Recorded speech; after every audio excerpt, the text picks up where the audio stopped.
Hello, everyone, and welcome to Autumn Intentions, fulfilling your love and life dreams. I'm just going to begin with sharing of my screen. Again, going back to where I was. Brief introduction of me. Yeah, and I think everyone has said hello. Those of you who are here live, I think you've said hello and where you're zooming from. And if you're not here live, welcome to the recording. Right.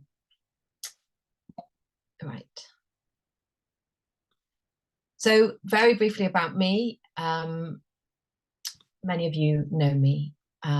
This is a little snippet about me post what I call transformation.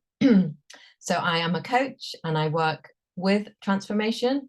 So I support mostly women, some men, to transform their relationship with themselves, their relationship with others, specifically romantically, and to transform their lives, often their careers as well. And often it's all connected. So that was the case for me. I really did have to transform on many levels. I offer midlife mentoring. I'm the author of How to Fall in Love. I host a love retreat abroad in Dorset. That's a picture from Turkey from a few years ago. I speak on mental health and well-being. I'm married to Bill, and I have a Cocker Spaniel called Layla. And all that is part of my post-transformation. And prior to that, pre-transformation, I was working as an international journalist. I worked in politics in the Houses of Parliament. I worked for Reuters news agency. Prior to that, I lived in Mexico and Brazil, where I worked for Bloomberg and for Reuters. And as you can see from some of those pictures, for a while I was doing quite exciting work. I was going to number 10 Downing Street. I was wearing a flak jacket and going to Afghanistan and Iraq. And I burnt out doing compulsive workaholic work. And I was also, for many of those years, binge eating, binge drinking, compulsively working, burning out, breaking down. I was what I'll call involuntarily single, because singleness, if we choose it, can be wonderful and a wonderful time to get to know ourselves, hang out with our friends, do the things we want to do. But in my case, after many, many years of banging my head against a brick wall when it came to relationships, I was involuntarily single. I wanted to be in a relationship. Childless due to complex circumstances. I won't go too deep into that right now. I have another workshop in a couple of weeks called Finding Love as a Single Childless Woman. I find the label childless a little tricky because my story is so complex. A combination of dysfunctional parenting that I received from my parents, bless them, childhood trauma, a distorted view of what parenting was, fear, not being able to continue a romantic relationship, not being able to find someone to partner with, ambivalence, subconscious beliefs, etc., etc., etc. And I still don't have children. I have a puppy. Well, she's 2.5. I have a dog, and that's proved one of the biggest challenges of my life. So I think children would have been pretty hard. So I just wanted to show you that transformation, because I think part of the journey that I have made from this place to this place, so complete career change, relationship status absolutely transformed, career transformed, completely changed. All of that has been intentional, down to intentional living, as in I identified what wasn't going the way I wanted to go in my life. Or sometimes it was identified for me through, just being forced into surrender, forced into burnout, forced into depression, forced feeling extremely lonely, feeling frustrated with my relationships. So, sometimes we end up in a place where, we really have to transform in order to continue. And that was the case for me. So it's not like I sort of wrote a list of things. Well, I did in a way. Like I always wanted to run retreats. I wanted to write books. I wanted to be married. I wanted to be in a relationship. And I I set out to understand why those things weren't happening, and especially the relationship, and to find a way through support, through self-awareness, to make that happen. And make that happen sounds a bit like, I don't know, it sounds a bit too extreme for me. I didn't necessarily make it happen. I surrendered, I recovered, I healed, I grew, I transformed, I developed. And what I would love from this workshop is for you to understand the priorities of your heart, the desires of your heart in order of priority, the obstacles that stand in the way, the stories you are telling yourselves, the positive stories you can tell yourself, and the support you might need to change the story. So that is my intention. And this is obviously, it's a free workshop. It's an hour and a half maximum. It's so we're not gonna transform everything, but I really hope that this gives you an idea of your steps forward and gives you some clarity on how to move forwards. So that is my intention. Why live intentionally? I'd like you to just have a think about that. And if anyone would like to share an answer to that question, why is it important to live intentionally? Do you think it's important to live intentionally? Why? Why is it important? If anyone wants to pop any thoughts in the chat, please do. I'm going to stop sharing my screen.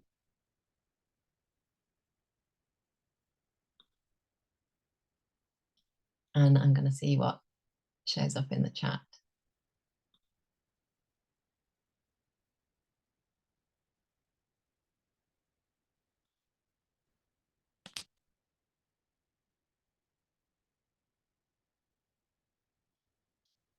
Thank you for sharing.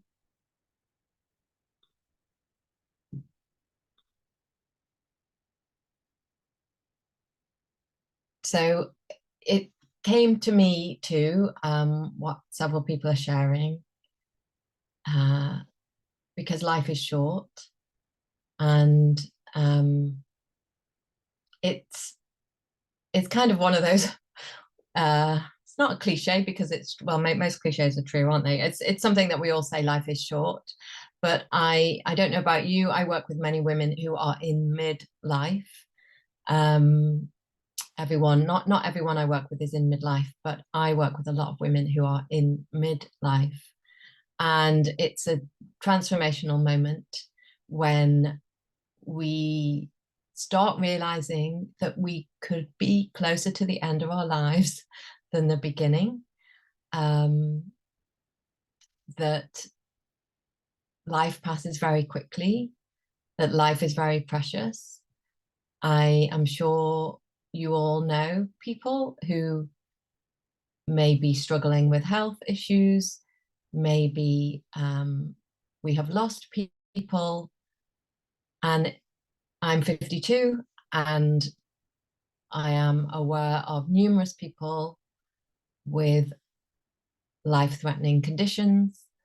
I'm aware of how important it is to take care of my health and other people's health. So it is important to live intentionally. And as some of you have shared, we have limited time and energy, so we need to arrange our priorities in the correct order to create the life we want. So to thrive, not just survive, which is the title of my very first TEDx, which I'm doing in November. We miss opportunities to stop doing things habitually. So think about things before we do them. So I think everyone who has come along to this workshop is interested in the intentional living, avoiding making the same mistakes, avoiding pain that comes from making mistakes, really making the most of our gifts, our natural talents, the amount of love we have to give. If you are single, I remember being single and thinking, what about all this love that I have to give? I can give it to my friends, I can give it to myself as best as I can, but I really felt like I had more to give. And same with my work. When I worked as a journalist, writing about the Prime Minister, which on the one hand sounds glamorous, on the other hand was incredibly boring. The Prime Minister just said, no matter which Prime Minister, they just say the same thing. And I knew I had other gifts and talents that I wasn't using. And I was thinking about this today. When we think about depression, which I know many people have experienced, when we think about depression, I often think of it as suppression. So suppression of our true selves, suppression of our voice, suppression of our gifts and our talents, suppression of who we were always meant to be, of who we want to be. And I would like you just to think about suppression, and if you'd like to pop in the chat, what comes to you when you think about, is there any part of you that you're suppressing? Is that what comes to you when I ask that question? Are you suppressing your voice? Are you suppressing your true talents?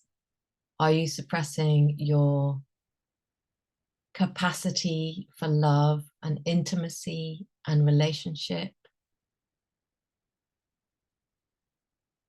Are you suppressing your gift for writing or speaking or flower arranging or caring or connecting? So if you're here and you want to pop that in the chat, please do. If you're watching on recording, I'd love you to do the exercises as we go along. So which parts of you might you be suppressing?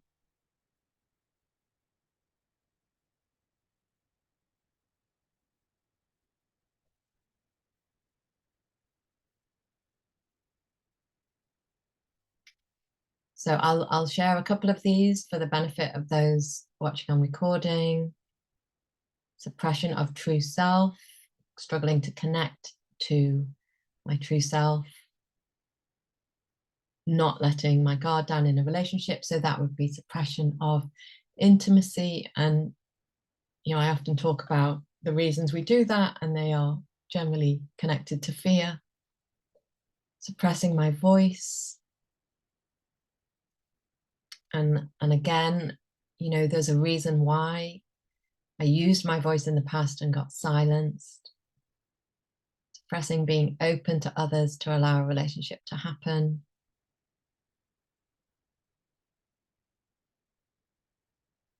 So suppress is quite, I don't know, as I'm a writer, I always think about like the words and how they sound and what they suggest. And suppress, if you could, I mean, I just feel what it does to my body. It makes me like, it's heavy, it's a weight, it weighs me down. There's something inside that wants to get out and I'm pushing it down. I'm making myself smaller.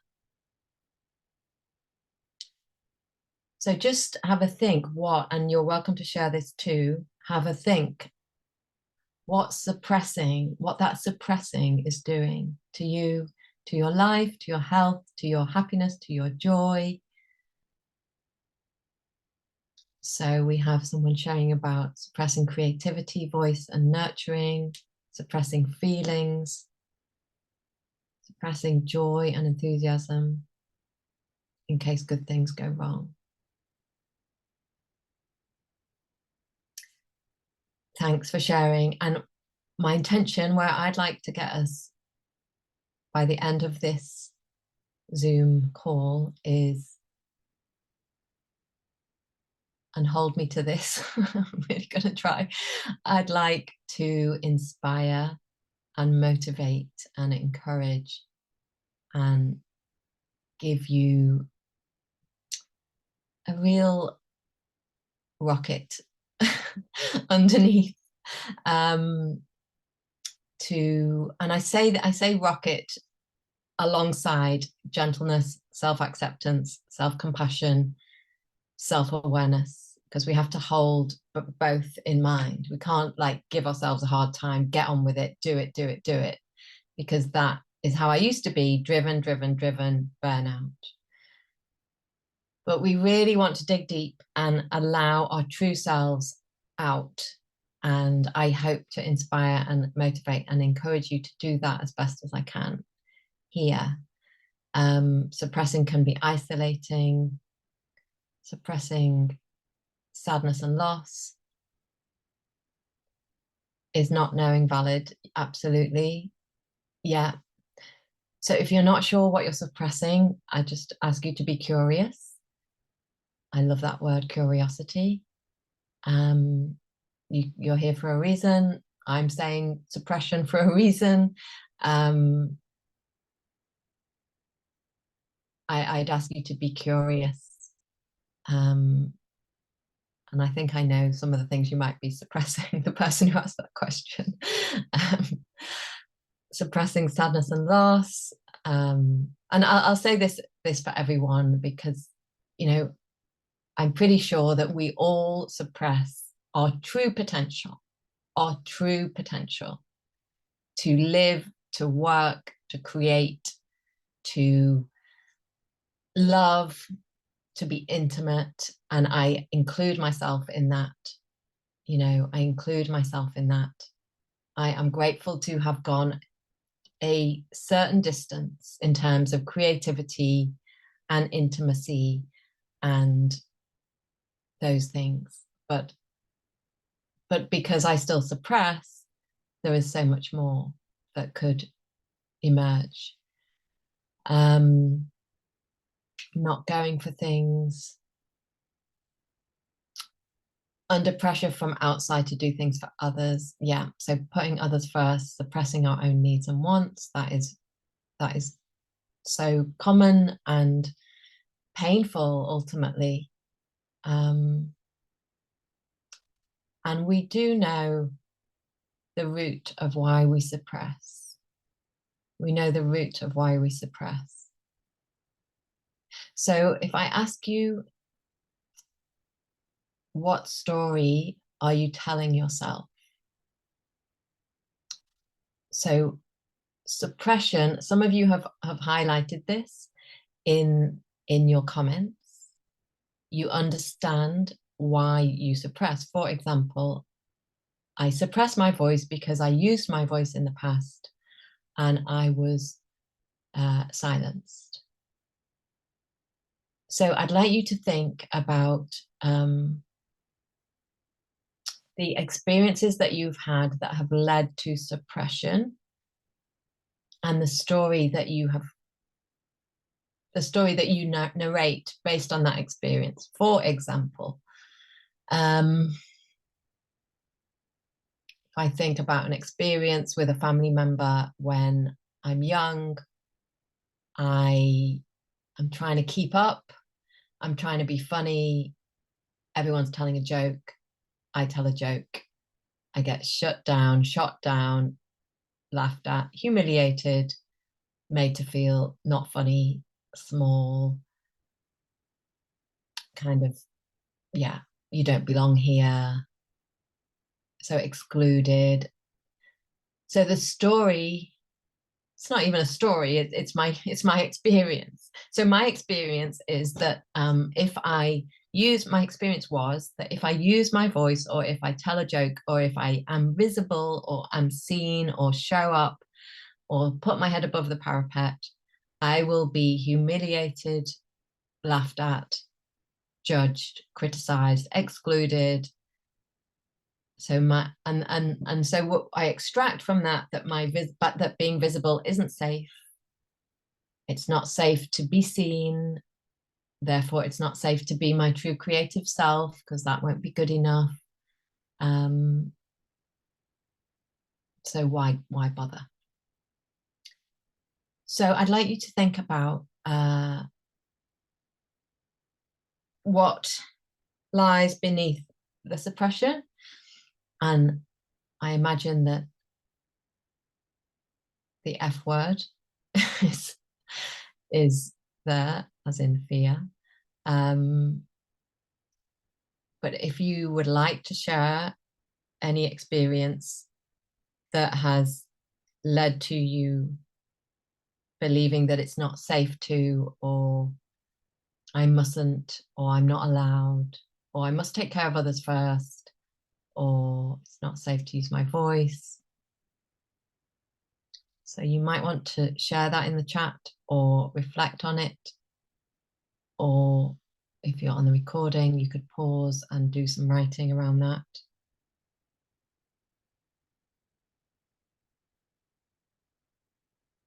And I appreciate we're at the heavy end right now, and we're going to get to the lighter end, to the more hopeful end. So bear with. I hope you don't leave.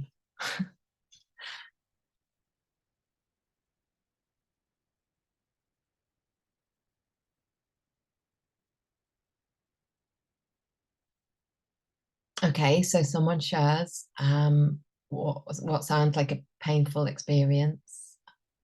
A guy I was dating, afterwards, after ending it, put on his Facebook page that he always dates women with mental health issues, felt humiliated and rejected. That is painful. Being rejected, made to feel not enough, people, family not being interested in my life, my views, my feelings, shaming me because of my likes and feelings, being stonewalled when sharing sharing my needs and wants, needs and feelings invalidated.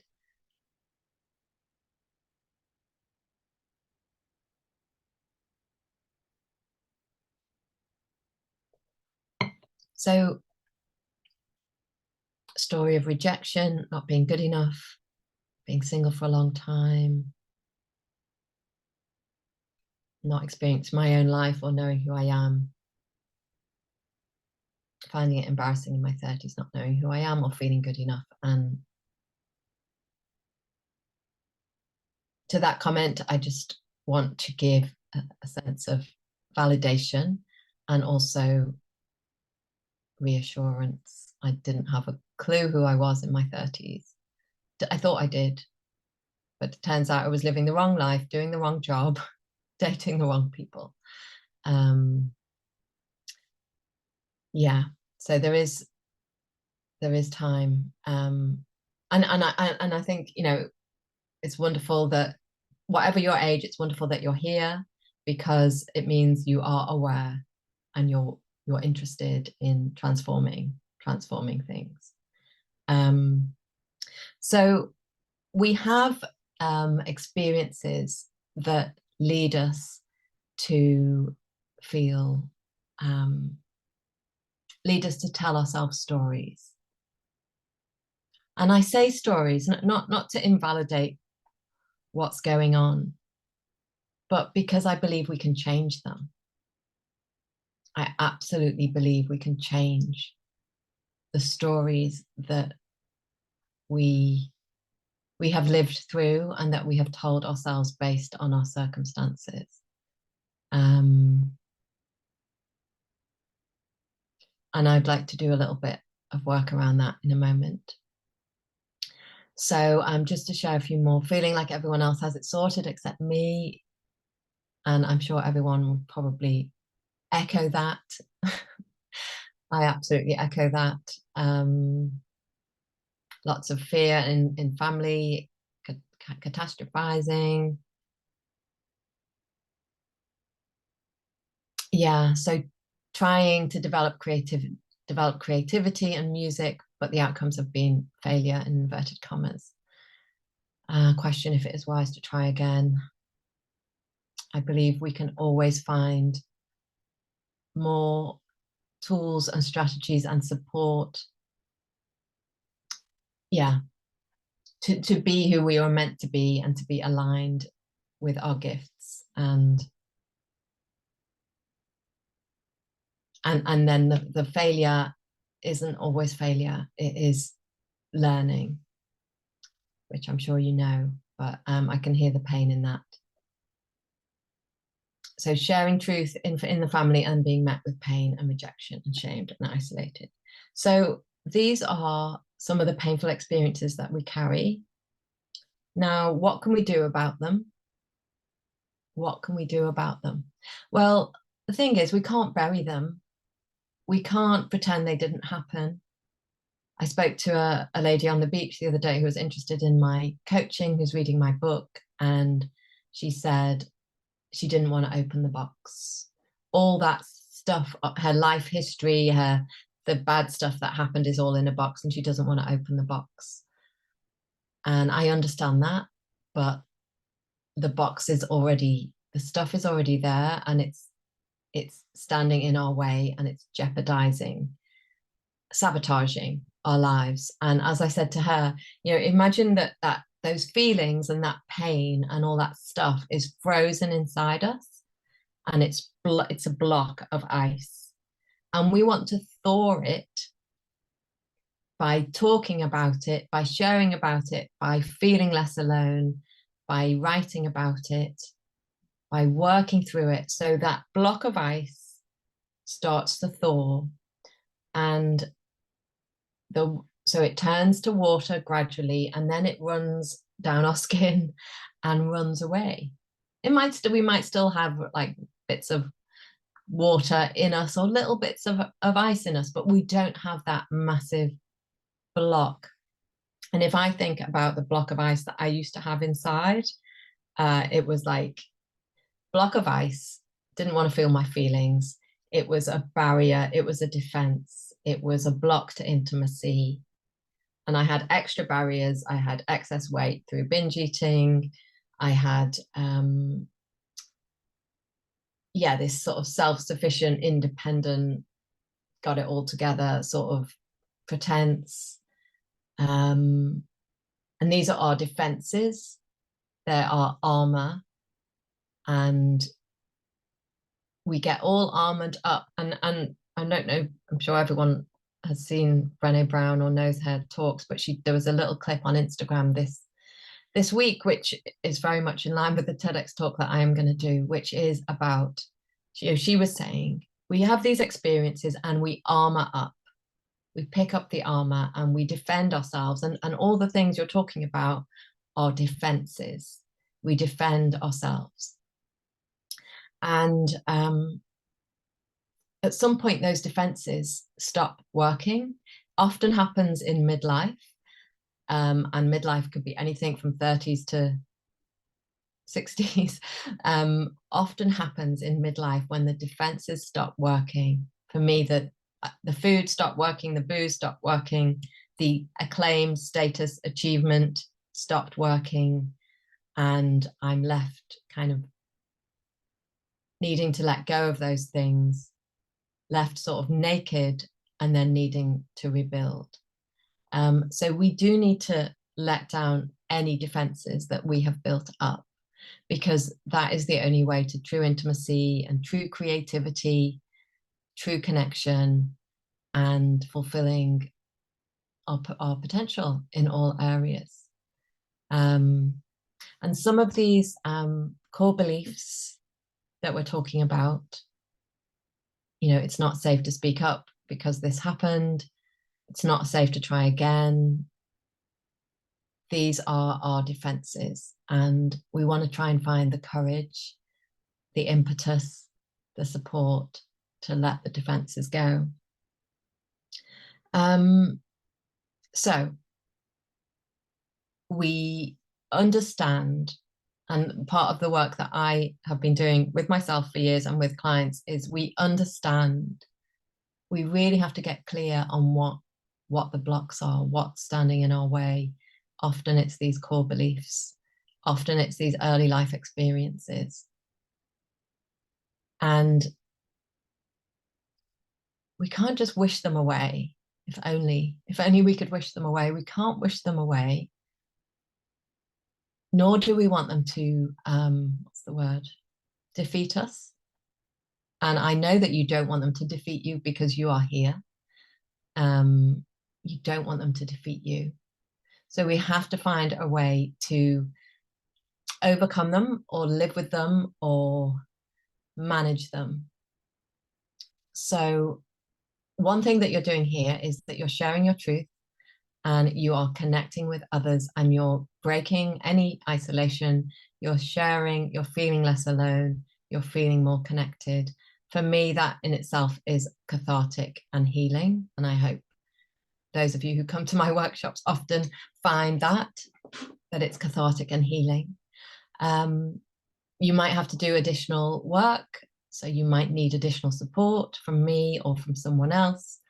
You might need to dig deeper. And I'll come to this a bit later on, but I was thinking about, I was at my choir this morning, which was, we sang on the beach because it was so sunny. And I'm not the best singer, but I love it. And I also have some kind of childhood challenges around singing, around feeling judged and criticized and humiliated and told that my voice was rubbish, etc. But I love singing, so I go along to my choir and I basically glue myself to my friend Katie, who is a brilliant singer and a musician. And I tune into her voice and I follow her. And I was thinking this morning of stronger together, better together. My weakness is her strength. Perhaps one of her weaknesses is my strength. We heal in community. And it often makes me cry when I'm singing in my choir because of the bad experiences I've had and just feeling like I'm being guided by the person next to me. And I have that support of a group, of an individual. So, it's so important to not feel alone with these challenges. So identifying the pain, identifying the fears, identifying the early life experiences. So we've done that, and we're not going to be able to heal them all in this space, but we have brought some to the surface again for many of you. And the tools that we have to process those early life experiences are talking, journaling, sharing, feeling less alone, connecting, not isolating, reaching out to others. Movement, that's a good tool.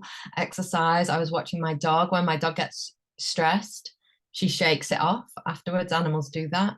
And I was just really watching and I'm thinking, that was a stressful moment. That dog barked at you. And now you're like, shake, shake, shake. And it's so simple. So often movement really helps us.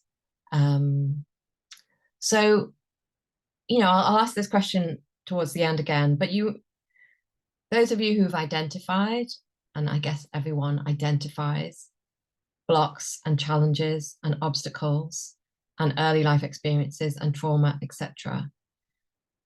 How are you dealing with that? How are you working through that? How do you intend to work through that? How do you intend to get support for that? How do you intend to clear that? And for me, that is part of living intentionally. When I understood that it was really painful to keep banging my head against the same brick wall when I was dating,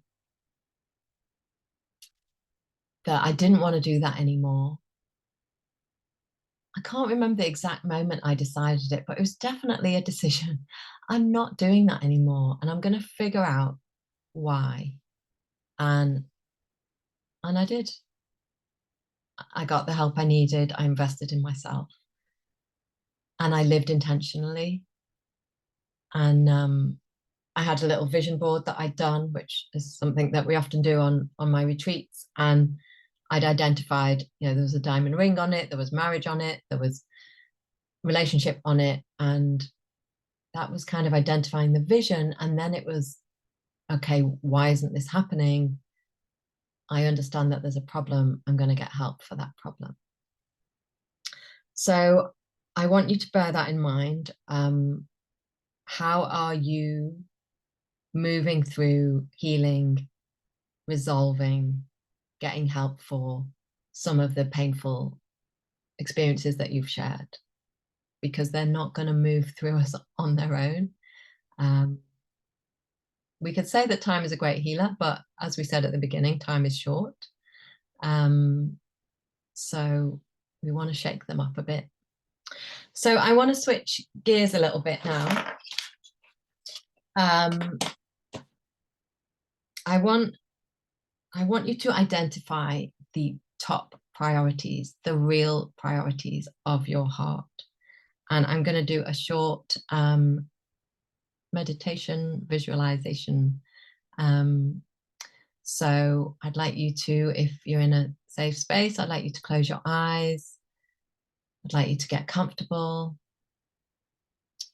I'd like you to wiggle around a little bit so that your body, so that you really just tune into your body.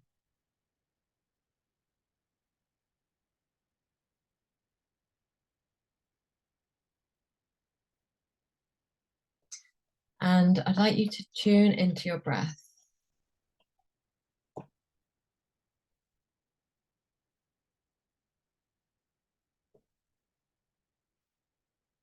And feel your breath, just wherever it feels the most obvious to you, the easiest to connect to. Could be your nose, your chest, your tummy, your belly.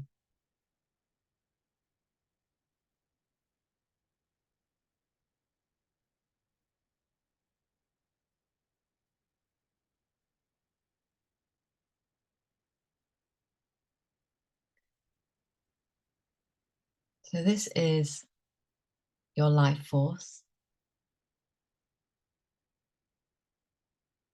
These are the same breaths or the same act of breathing that you began your life with.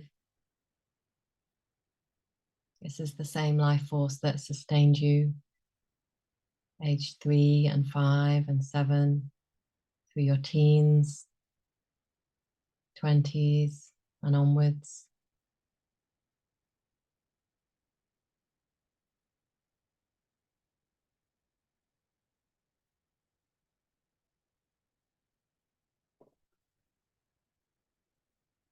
And I'd like you to, as you connect with your breath, I'd like you to place a hand somewhere on your body so that you can connect to yourself. So I often place a hand on the middle of my chest.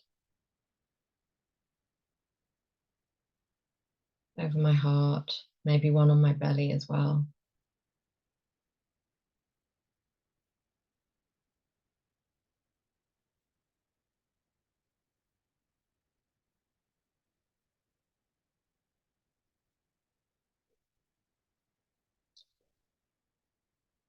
And I'd like you to think,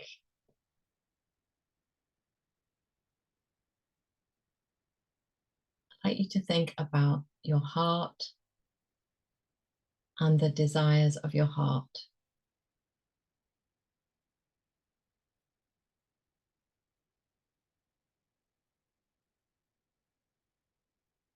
And I'd like you to try and identify one thing to begin with,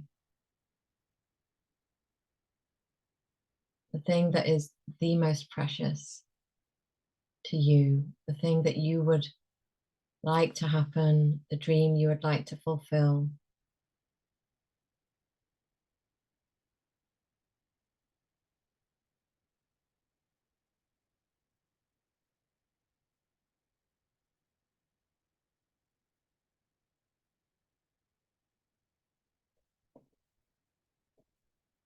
And often for me, this is something that when I see other people with this thing, with this dream, I feel sad, or I feel motivated. It is often the thing when I think about my life, if I don't accomplish, I feel sad, I want to cry.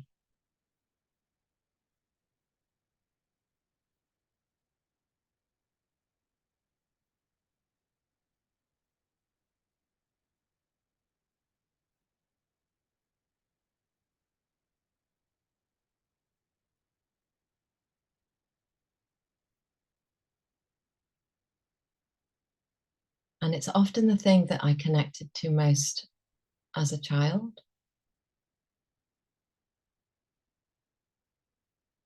or maybe the thing that I lacked most as a child.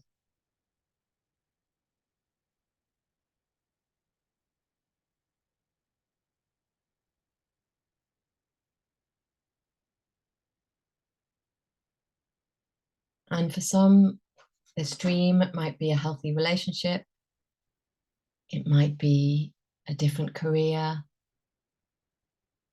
it might be more freedom, might be to live somewhere different, might be more peace, more community, more friendship, more connection. It might be a creative dream.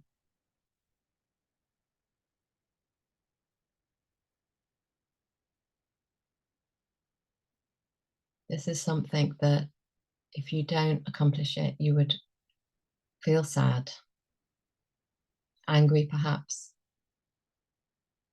perhaps that you've broken a promise to yourself, perhaps that you have let something slip by.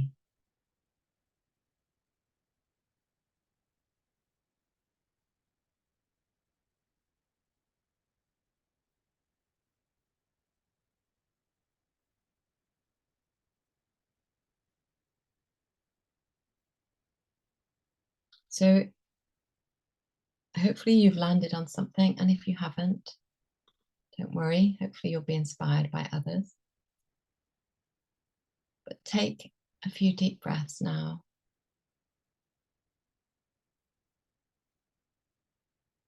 And remember, we're trying to focus on the top thing, the main priority.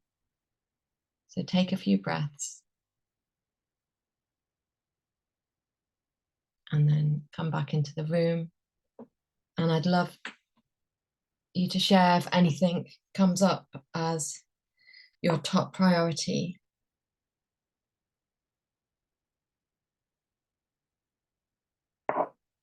The thing that you most want to happen.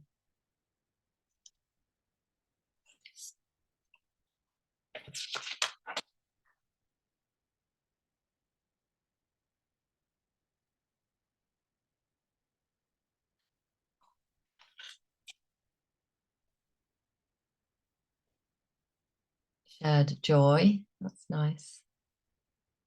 With my son, with a partner, and with friends.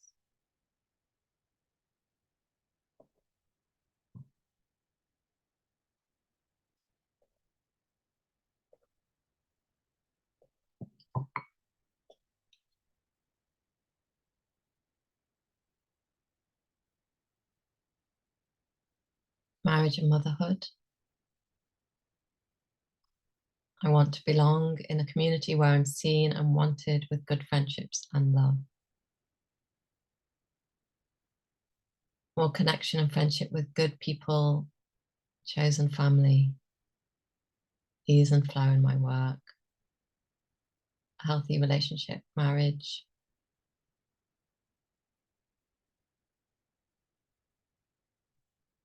connection with a soulmate, a kindred spirit.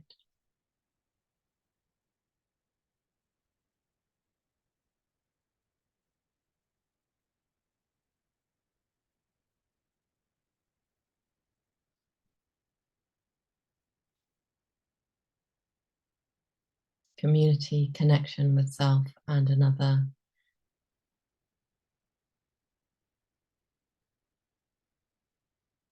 So there's a lot about connection, community, connection to other people.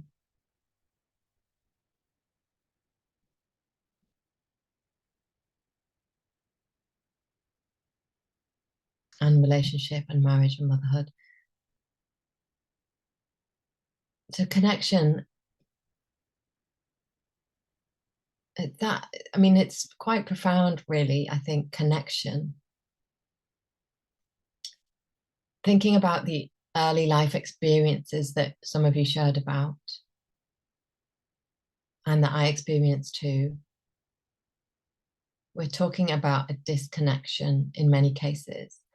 We're talking about a moment when our guard went up, or many moments when our guard went up. So, for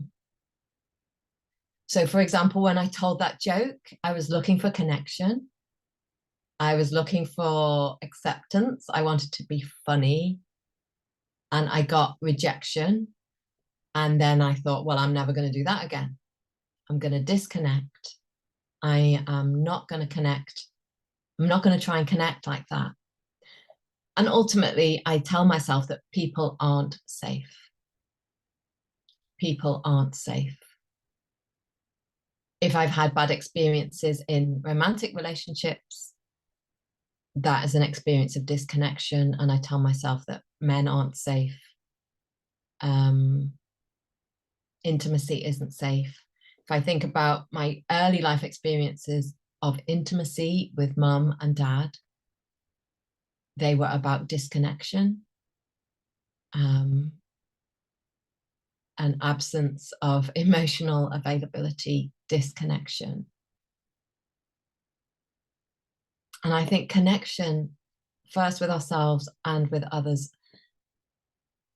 If I think about some of the challenges that we've shared, to use our voice, to be more creative, to form better relationships, it will all come through connection with ourselves and with others. So if anyone else wants to share what came up as the desire of their heart.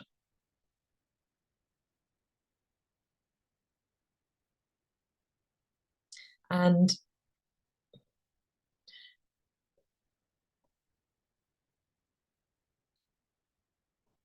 so I'm just going to read, how do you get fully invested in plan C or plan D, knowing they might not work just like plan A, B, or C didn't? That's a good question. And I'm just trying to formulate. I'm going to answer that in the best way I can and maybe come back to it. I am thinking that maybe plan A, B, or C didn't, like, what was lacking from plan A, B, or C? Were we lacking connection? Were we trying to do it alone? Were we trying to do it in our own strength? Did we get support? where we fully aligned? Is there a way that we could do plan C or D differently? More connection, more support, more trust, more faith, more alignment. I'll just, I might have to come back to that, but that's what came up. Healthy and loving relationship and finding peace within. So given some of the challenges we shared earlier, which I would summarize as a feeling of not feeling safe, feeling rejected, abandoned, not feeling safe, humiliated. I would like to know what story you're going to need to tell yourself to fulfill some of these heart's desires, some of these wishes. How are you going to counter the original story? And I think the first thing I want you to do is, and I want you to do it here and ideally in the chat, I want you to identify some of your strengths that would help you to make these things happen. For example, when I was thinking about this workshop earlier and the things I struggle with, which are many, I also know that I'm so determined and creative and intelligent, she says, slightly embarrassed to share that on screen, and willing and authentic and strong, and I know I can overcome because I have overcome. So I am choosing to tell myself a story that the things that I struggle with, for example, managing my business, managing my time, getting overwhelmed, taking on too much, probably having some form of ADHD brain, which I haven't had diagnosed, but I'm pretty sure. I'm going to choose to tell myself that I can, that it's getting better, that I am healing and growing, that I am capable of getting the support that I need, that I am determined and willing and strong, and that those things that were said were in the past. I have the wounds. I am healing my wounds. I will heal my wounds, and I will overcome. So I'd like you to share, if you're willing, some of the truths that you know about yourself. Because I know from knowing many of you, some of the truths that were spoken over you or that you acquired along the way, not good enough,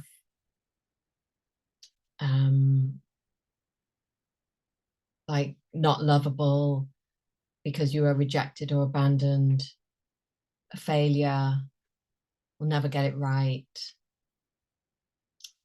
So there are those voices, those words that perhaps we acquired or were spoken over us. But I also know that deep down, you know your beauty, your strength, your creativity, your determination. And I'd love you to share it, some of it, a little bit of it, even just one positive word about yourself.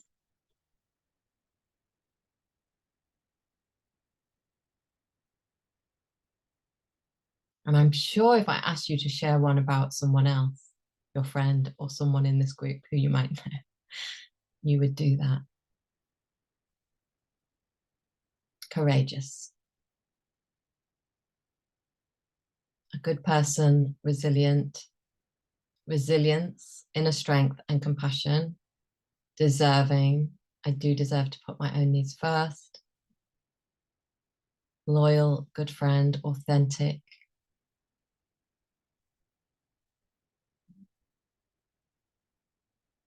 How about lovable? How about lovable? Do we believe that? Do you believe that?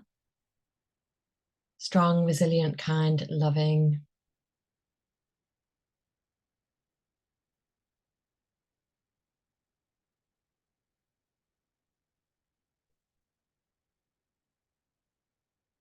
I know you are all hugely capable. I know you're all lovable too. Okay, so I fear that putting my own needs first makes me not very lovable.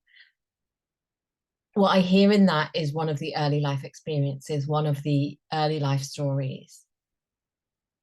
If I put my own needs first, I won't be loved.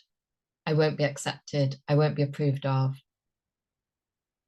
So that's what we need to counter with a different story. It is safe to put my own needs first. I am worthy of putting my own needs first. Headstrong, determined, good sense of humor, a good person. So to help you with this a little bit more, I would like you to, let me just, let's see if I can get her down without causing chaos. I would like you to think about you as a young girl. Here's me. I've got a couple of pictures up here of me at different ages. I would like you to think of her qualities. I'm going to just grab this picture. Sorry, I hope I'm not, which isn't very clear. But I'm the one in the red anorak with the scarf above my head. Like, I'm pretty out there, bold, bright, front row. So I would like you to think of yourself as a child of whatever age, perhaps before it all landed on you, before the wounds set in. If I think about this one here with the red anorak, cheeky, sporty, bold, loud, leadership qualities, funny, creative, sensitive, beautiful. So I would like you to just picture yourself, whatever image you have of like running through a meadow or climbing up a tree or sitting in the sun or catching a butterfly or singing or dancing or playing or doing handstands or cartwheels or painting something or playing with a friend. And I'd like you to identify some of her qualities, just as I did there with this one in the red anorak.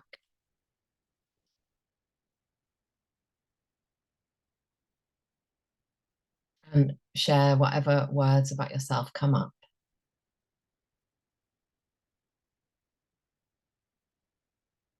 There's a few more positives: brave, adaptable, choosing growth,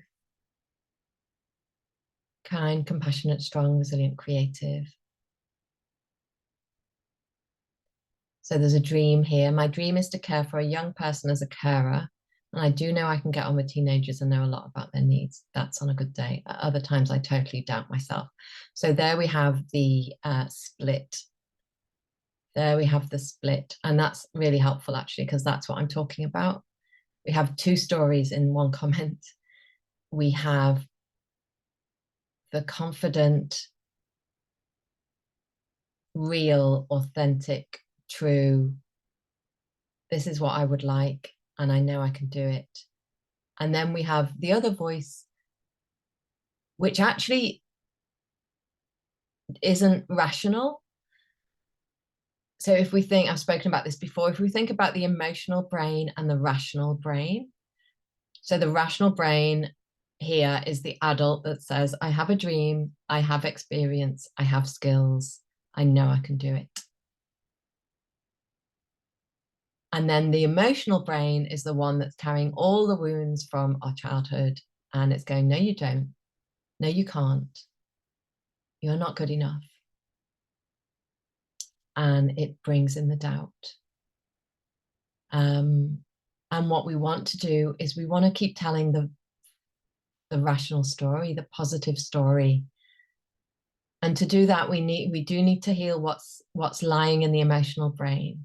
We need to talk about it, share about it, and get support for it so that we can make choices and take decisions that are based on rational brain. For example, one of my dreams, finish my novel, write my novel, publish my novel. I've been writing professionally since I was 25. That's 27 years. I've written 1 billion words. I've also read 1 trillion books. I know I can write. I'm a writer. And then someone comes along and rejects my book, and suddenly I'm hopeless. And that's my emotional brain.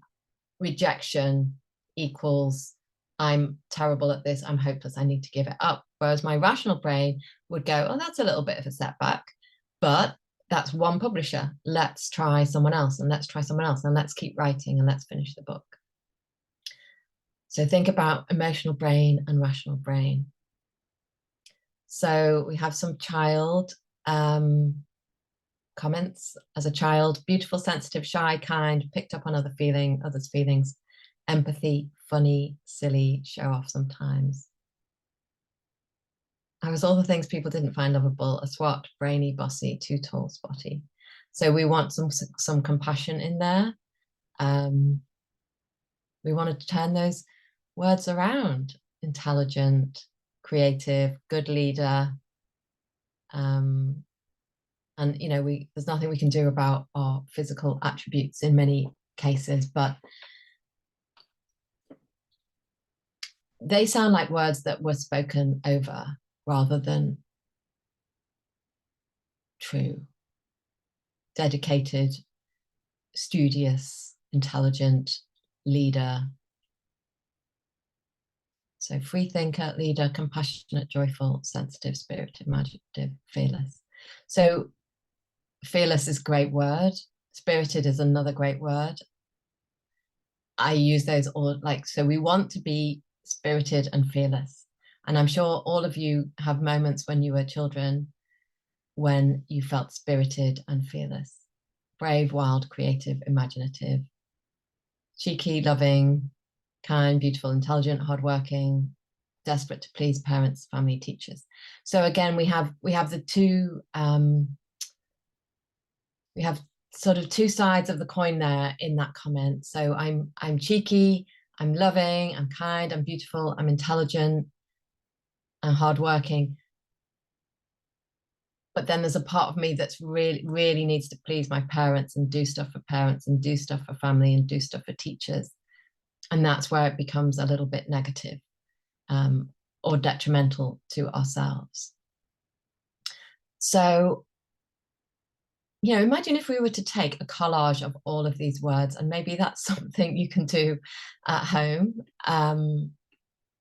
Just take the words that you use to describe you, or borrow some of the ones that other people have shared, and write them down in big letters so that you remember. Because as I said in the meditation, that breath, that was the same breath. You are that person. It's the problem is all this emotional wounding has happened. And I'm not saying it's easy to overcome, but it is absolutely possible. And we do it together. We do it together.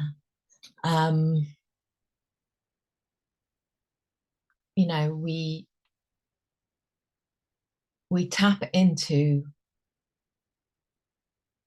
the brave, fearless, spirited child, and we remind each other of who we are. And I might have shared this before with some of you, but I remember at my wedding, my auntie who was there, my mum wasn't there, she had dementia. My auntie was there, and she gave this speech, and she said, "Oh, I remember Catherine, like she would arrive at her house and she'd go, it would be like, ta-da, here she is. You know, what did she say? Hello world, I'm here to take you on or something." And that I'd always be in some dress, and I'd be, you know, and it was just she reminded me, because I suppose I had lost that sense of myself. But beneath, before the wounding, or even with the wounding, I was bold and fearless and colorful and creative and loud. And we want to get that back. We want to get that back. So how can you get that back? How? Because I hope you agree, but I believe that some of these qualities that you have shared are going to help you to overcome some of the wounding, some of the challenges, to move you out of suppression. So if we think about suppression is heavy and closed and contained, and then we look at some of these words, brave and wild and creative and imaginative and spirited and sensitive and fearless. If we look at some of these words, they are going to help us move from suppression to fully living. What's going to help you to reconnect with those qualities? How are you going to do that? And I just want to acknowledge that it's hard. That often we run into obstacles over and over again, that it takes energy and commitment and determination. And sometimes it's exhausting and we just want to give up. But how can you tap into those qualities?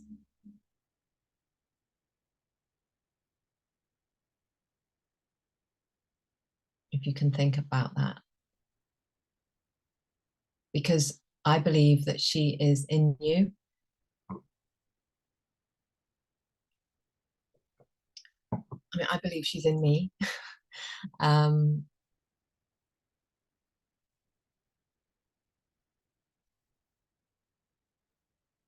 I believe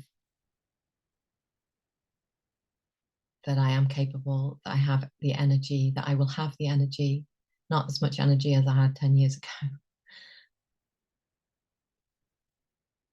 I believe that I'm creative. How can those qualities, how can tapping into that child help you? And how can you do that?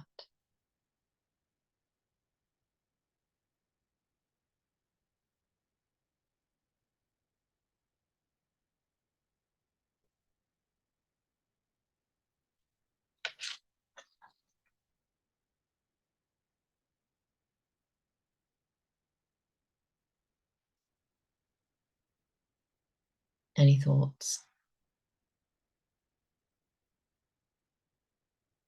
I just want to share something while you're thinking about anger. One of the ways I wrote my first book, How to Fall in Love, is I got angry. I got really angry. I got angry with and frustrated with not being a writer, even though I'd been writing for a good, a million years. I got angry with, I was reviewing other people's books at the time. I got angry reviewing other people's best-selling books that were rubbish, and knowing that I could write mine and that I wasn't writing mine. I got so frustrated and angry. And I don't know, I'm not saying that's necessarily, if we feel anger, it's good to try and process it. I'm grateful that that anger propelled me into writing my book and writing it quickly and finishing it. It might have been better to approach it in a more calm, balanced, orderly way, but the anger certainly gave me momentum. And I think sometimes we have to get a bit frustrated with the messages, the people, the wounds that keep that free-spirited, bold child in a little box. And I wonder if you can relate to that.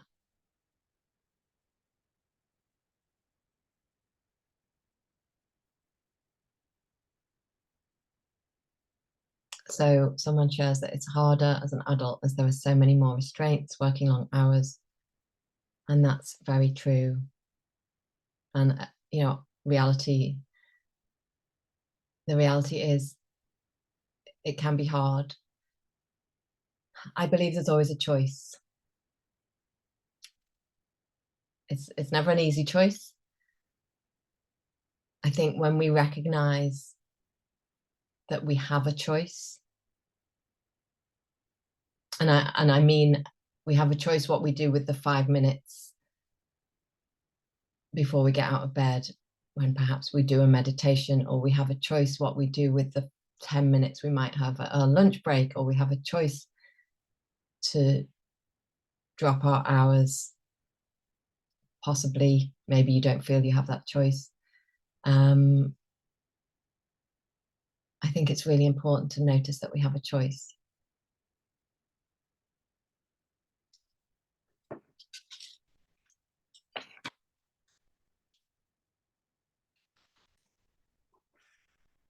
So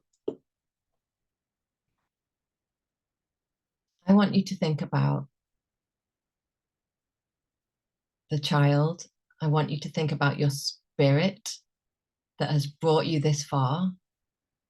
Many of you have overcome a huge amount of things, many challenges. I know you have because I've worked closely with some of you.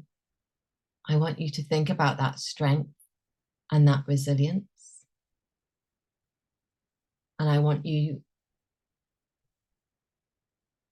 to find the balance, because it's not about fighting and pushing and forcing and driving,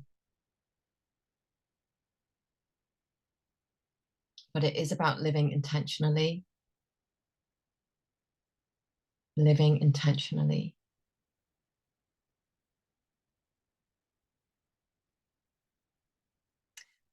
So,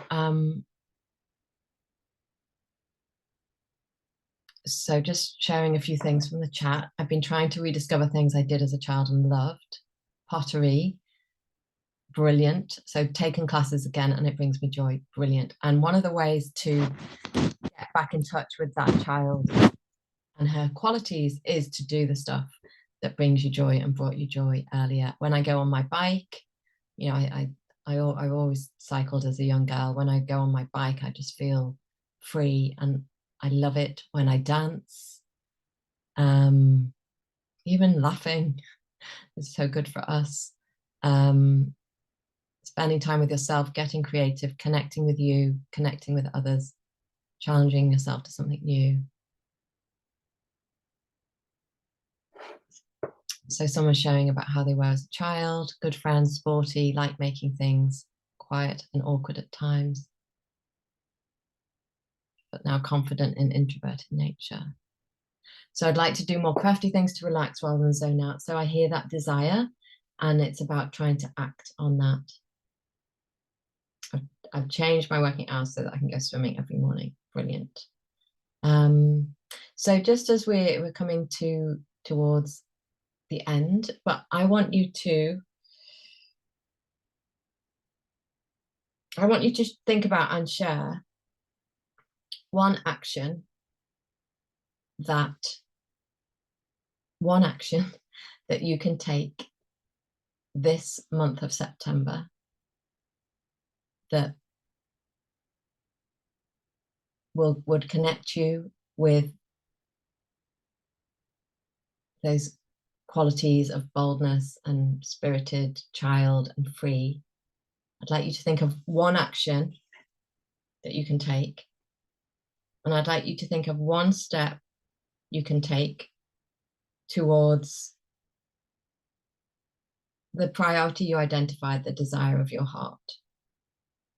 And I'd love you to share some of them if you'd like to.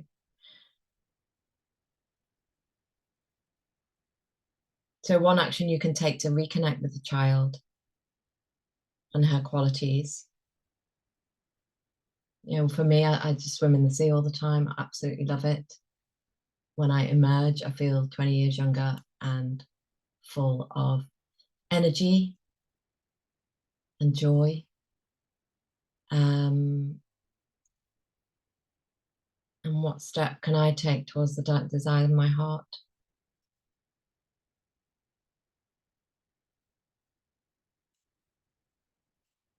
I can spend 20 minutes tomorrow writing my novel. Meditate daily. Yeah, so connect to self. So sometimes these shifts can be really subtle. It's about making a choice, a positive commitment.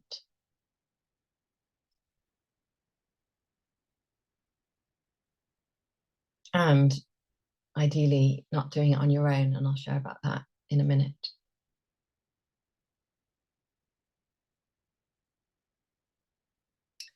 Minimal TV, go for walks or read, be creative, daily quiet time for prayer.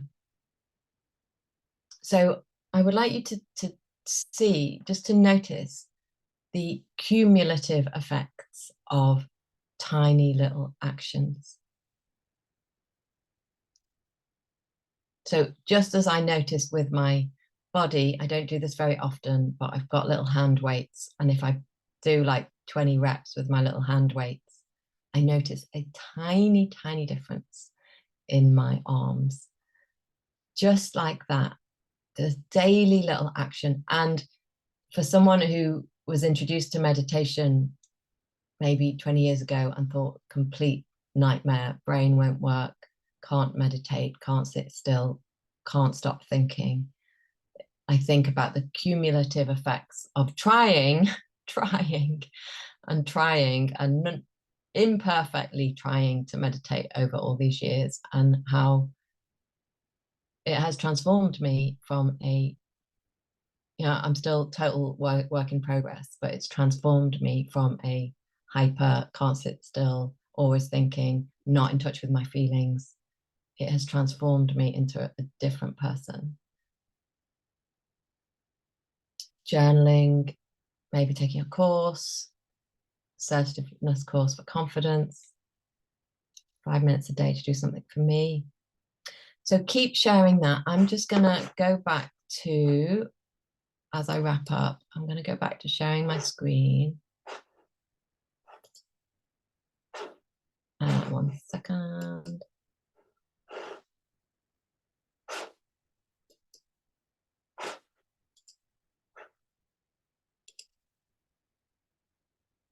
Yeah, before I do that, where are you?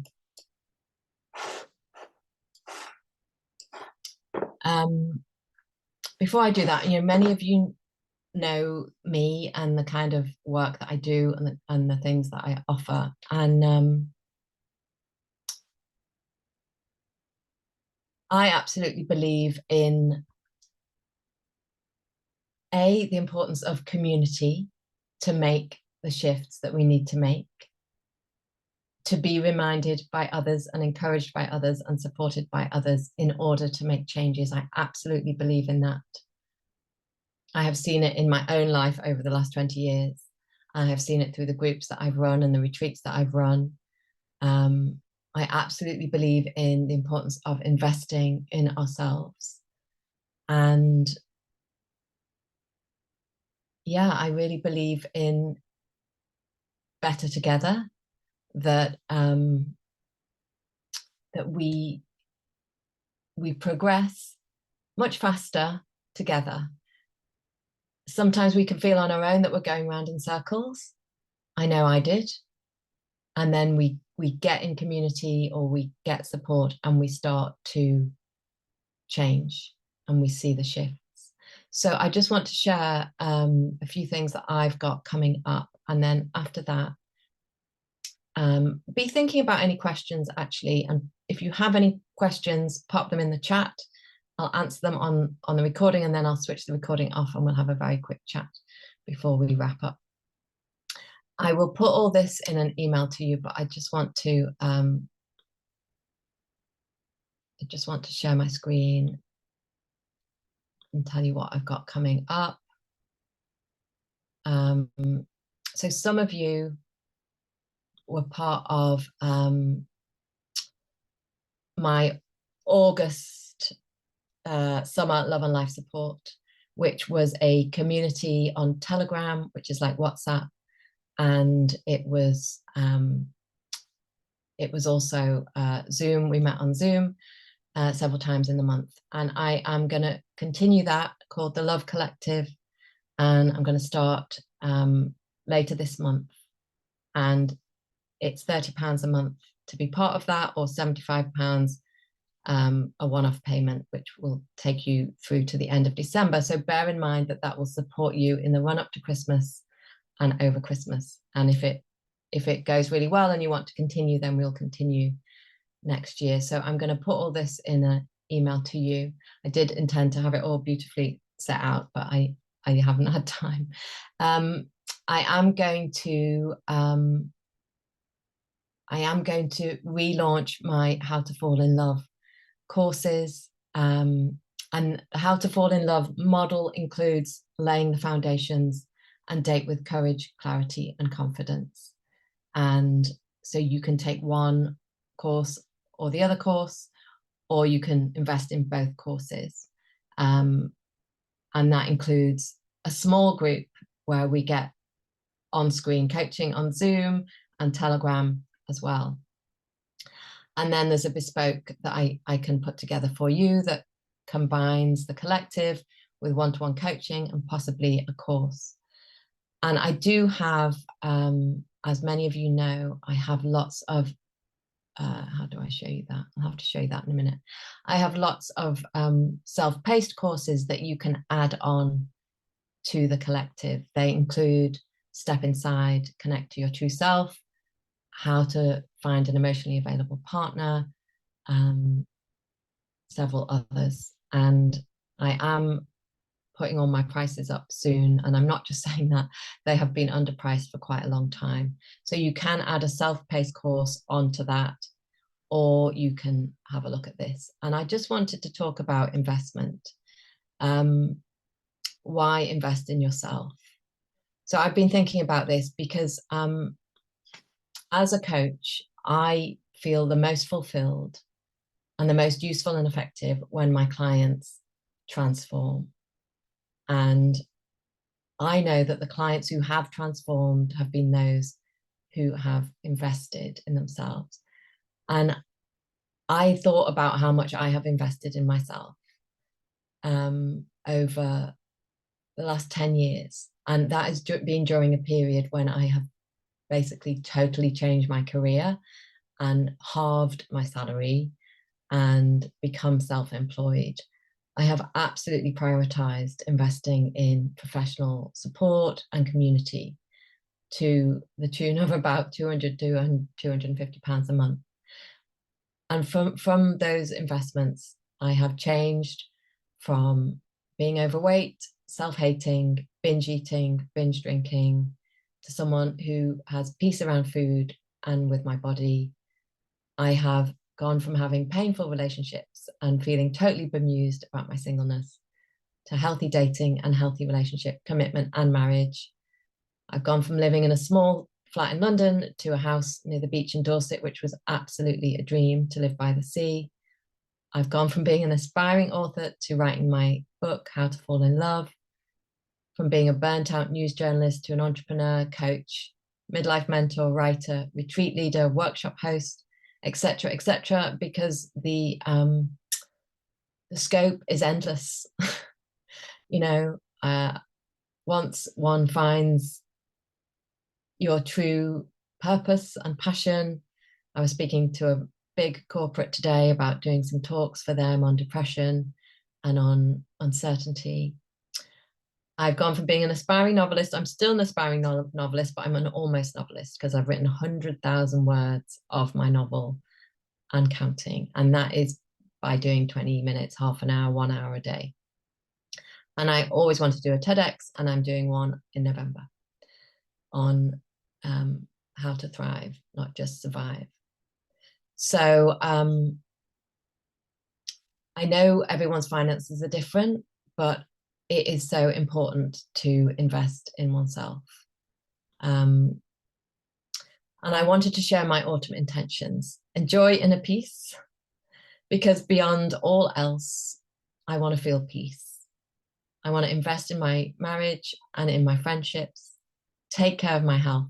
So they're my top priorities. And I think we also always want, you know, these important things to be our top priorities. Finish my novel, support my clients, grow my business, and deliver a good enough TEDx. So they're my intentions. I'm just going to stop sharing that and share. I just want to briefly share my courses, which some of you know, but here's the course page. So if I share that.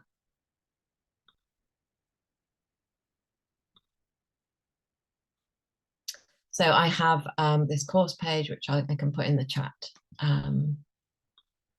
which is some of these are webinars that have been recorded, and some of these are courses that I have recorded as courses. How to find an emotionally available partner, step inside, reconnect with your true self, and the self-paced courses that you can take as part of, if you want to do them on your own and be part of the collective. The group courses aren't advertised here because I'm going to speak to people individually who want to take those courses. Let me just pop that in the link if people haven't seen that. So in the next few days, I'm going to send you a summary of some of the things I've got going on. I'm going to offer some calls that you can hop on to get clear with me about your next steps, whether that's nothing with me, just popping onto one of these workshops, whether that's a lower cost membership community, whether that's ready to invest and transform. Wherever you are, I'd love to support you or talk to you about supporting you. And I realize I've just gone over time, so I'm going to start wrapping up. But I just summarize. Think about what we're suppressing and why we are suppressing it. Think about the stories that we have told ourselves because of our life experiences. Think about, the root of some of those core beliefs, that if I use my voice, or if I'm creative, or I can't. Think about the root of those, because they're not your voices. Think about the free, bold, creative, spirited child and how to connect with her and get support, either through me, through my communities, or anywhere else, because that's how we heal, I believe, together. That's how we change and transform. And I'm going to leave it there. And I'm going to say goodbye to those who are watching on recording. Look out for an email with details of what's coming up. There's another workshop on the 18th, which is Finding Love as a Single Childless Woman, which is for women who are single and childless. And yeah, otherwise, I'll see you on another Zoom. I'm going to stop recording.